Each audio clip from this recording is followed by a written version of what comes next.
দেশের ব্যাংকিং খাতে সবচেয়ে বড় ব্যাংক হিসেবে সোনালী ব্যাংকের নাম রয়েছে। আমরা যেটি জানছি যে সোনালী ব্যাংকে বর্তমান আমানত প্রায় 2.25 লাখ কোটি টাকার উপরে। যদিও এখানে বিনিয়োগ নিয়ে এক ধরনের স্থবিরতা রয়েছে।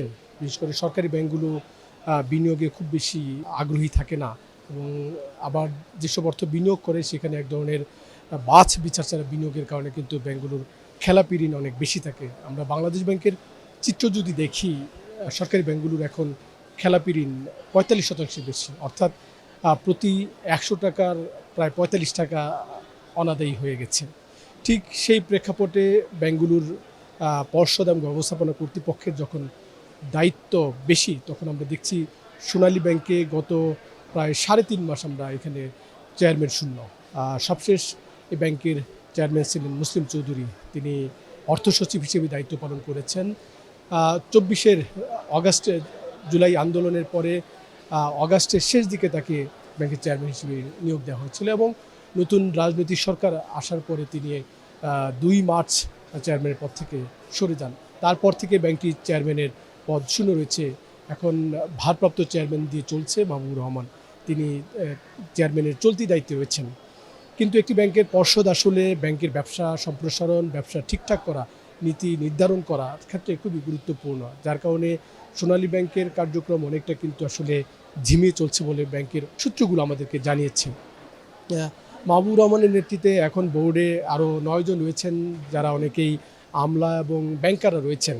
কিন্তু সরকারের তরফ থেকে একটি পূর্ণকালীন চেয়ারম্যান না দেয় ব্যাংকটি কিন্তু আসলে ব্যাংকের পর্ষদের যে সমস্ত কার্যক্রম সেটি কিন্তু অনেকটা ঝিমিয়ে পড়েছে। আমরা যখন দেখছিলাম যে সোনালী ব্যাংক আমাদের রাষ্ট্রায়ত্ত ব্যাংকগুলোর মধ্যে কিন্তু বেশ আর্থিকভাবে আর্থিক সূচকে অগ্রগতি করছিল এবং বিগত বছরগুলোতে ধারাবাহিকভাবে যে মুনাফা সেটি বাড়ছিল এবং খেলাপি ঋণের হারটাও কিন্তু খুব অন্য ব্যাংকগুলোর তুলনায় কিন্তু অনেকটা স্বস্তিতে রয়েছে। সেখানে আসলে একটা গতিশীল পর্ষদ থাকলে কিন্তু ব্যাংকটির আর্থিক অবস্থার আরও উন্নতি হবে।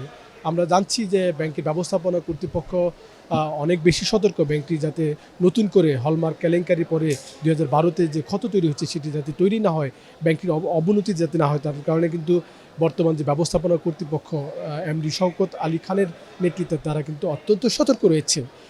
ব্যবস্থাপনা কর্তৃপক্ষের কোনো ত্রুটি না থাকলেও পর্ষদের যে দায় দায়িত্ব রয়েছে ব্যাংক পরিচালনায়, সেখানে কিন্তু ঘাটতি, যেহেতু চেয়ারম্যান নাই।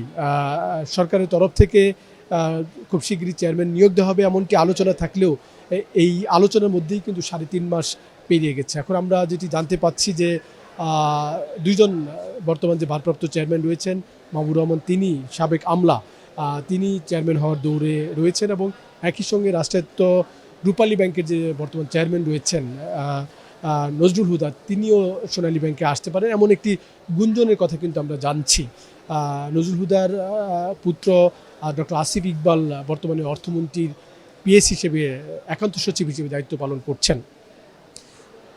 ব্যাংকের যারা কর্মী, ব্যবস্থাপনা কর্তৃপক্ষ, আমানতকারী, ব্যাংক যাদেরকে বিনিয়োগ করেছে, ঋণ গ্রহীতা, সবাই কিন্তু মনে করছে যে ব্যাংকটির আর্থিক অবস্থা স্থিতিশীল করতে এবং অগ্রগতি করতে খুব দ্রুত একজন পূর্ণকালীন চেয়ারম্যান নিয়োগ দেওয়া কিন্তু দরকার। অর্থনীতিবিদরাও বলছেন যে ব্যাংকটি যখন ঘুরে দাঁড়াচ্ছে ব্যবস্থাপনা কর্তৃপক্ষের নেতৃত্বে, তখন একটি যোগ্য চেয়ারম্যান যদি এতে সম্পৃক্ত হয় তাহলে সেটি কিন্তু ব্যাংকের আর্থিক অবস্থার কিছুটা উন্নতি হবে এবং আর্থিক যে স্থিতিশীলতা সেটি কিন্তু তৈরি হবে।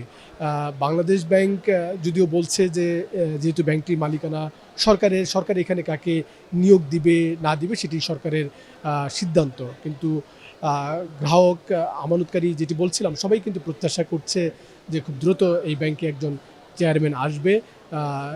সেটি হয়তো বা বোর্ডকে গতিশীল করবে।